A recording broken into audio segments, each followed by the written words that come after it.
আজকের যে প্রশ্নটি আমরা আলোচনা করবো সেটা হচ্ছে what would have happened if dash, অর্থাৎ এই যে কোশ্চেনটা দেওয়া আছে এইখান থেকে আমাদের অপশনগুলো থেকে একটা সঠিক উত্তর বাছাই করতে হবে।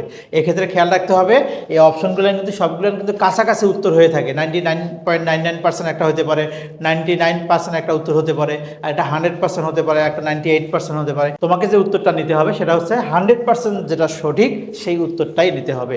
এই যে অপশনটা আছে এখান থেকে যখন আমরা উত্তরটা বাছাই করতে যাব সেক্ষেত্রে প্রথম যে বিষয়টা সেটা হচ্ছে আমাকে প্রথমত এই নিয়মটা খুঁজে বের করতে হবে এখানে কি নিয়ে আসলে কথা বলা হচ্ছে। আমরা একটু খেয়াল করি তো, এখানে দেওয়া আছে ইফ। এই যে ইফ যুক্ত বাক্যের আমাদের কিন্তু একটা নিয়ম আছে, কন্ডিশনাল, যেটা আমরা পড়ে আসছি first conditional, second conditional, third conditional সম্পর্কে। তো আমরা ওই রকম করে না শিখি, আমরা একটা জিনিস মাথায় রাখি, সহজভাবে যদি আমরা ব্যাখ্যা করতে যাই তাহলে আমরা জানি যে ইফ যুক্ত বাক্যের বেশ কয়েকটা নিয়ম। আমি একটা নিয়ম সম্পর্কে তোমাদের আলোচনা করি এখানে। ইফ যুক্ত বাক্যের প্রথম অংশটা যদি আমাদের পাস্ট পারফেক্ট টেন্সে হয়, পাস্ট পারফেক্ট টেন্সে হয়, তাহলে পরের অংশে উড হ্যাভ প্লাস ভার্ব 3 হয়। অথবা ইফ যুক্ত বাক্যের প্রথম অংশে যদি আমাদের থাকে উড হ্যাভ থাকে, উড হ্যাভ প্লাস ভার্ব 3 থাকে, তাহলে পরের অংশে কি হবে আমাদের হ্যাড প্লাস ভার্ব 3 হবে। আশা করি এই জায়গাটা তোমরা সবাই বুঝতে পেরেছো এবং সবার একটা পরিচিত জায়গা। আমি তোমাদেরকে কন্ডিশনালের কোনো নিয়ম দিয়ে পড়াচ্ছি না, আমি আমার ভাষায় পড়াচ্ছি ইফযুক্ত বাক্যের প্রথম অংশ এবং দ্বিতীয় অংশ। যদি আমরা এখন মূল আলোচনায় আসি, এখানে দেখি, দেখো ইফযুক্ত বাক্যের এই যে একটা প্রথম অংশ আছে এবং আর একটা কি আছে, দ্বিতীয় অংশ আছে। এইটা আমাদের কোশ্চেন মার্ক দেওয়া আছে, এইটা আমাদেরকে আলোচনা করতে হবে। তাহলে এখন দেখি তো ইফযুক্ত বাক্যের প্রথম অংশে কি আছে, এই যে উড আছে, এই যে হ্যাভ আছে, তারপরে ভার্ব 3 আছে। তাহলে আমাকে এই অপশন থেকে সেই উত্তরটাই খুঁজে বের করতে হবে যে অপশনে হ্যাড প্লাস ভার্ব 3 থাকবে। আমরা দেখি তো এখানে কি আছে, হ্যাডের কোনো কথাই নাই, এটা বাদ। এখানে কি আছে, আমাদের কোনো হ্যাডের কথা নাই, তাহলে বাদ।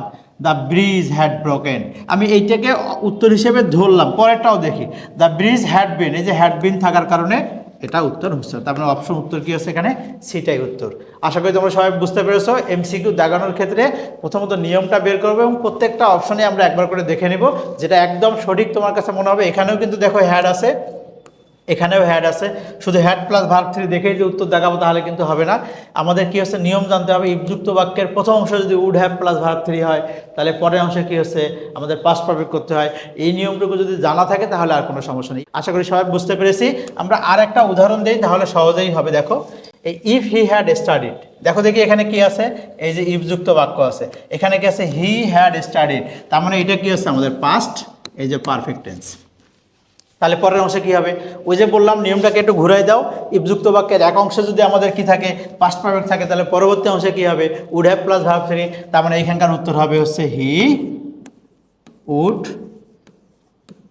Have passed. আশা করি একদম সহজে তোমরা এটা বুঝতে পেরেছো। আমাদের আরও কিন্তু নিয়ম আছে, ইফের অনেকগুলো নিয়ম থাকে, তোমাদের এখানে অনেক উদাহরণ থাকবে। আমাদের অনলাইন ক্লাসে সেগুলো করানো হচ্ছে। আমরা চেষ্টা করব তোমাদেরকে যতটুকু পারবো আমাদের এই ভিডিওগুলোর মাধ্যমে তোমাদের যে বেসিক সমস্যা আছে সেটা সমস্যার সমাধান করার জন্য। তারপরে যদি তোমাদের বুঝতে কোনো সমস্যা হয় অবশ্যই কমেন্ট সেকশনে যে কোনো কোশ্চেন করলে উত্তর দেওয়ার চেষ্টা করব। আর একটা বিষয়, অনেকেই এখানে কোশ্চেন করে থাকে, আমরা কিন্তু সব প্রশ্নের উত্তর দিতে পারি না, কারণ আমরা সারাদিন কোনো ক্লাস বা কোনো ব্যস্ততার ভিতরে থাকি।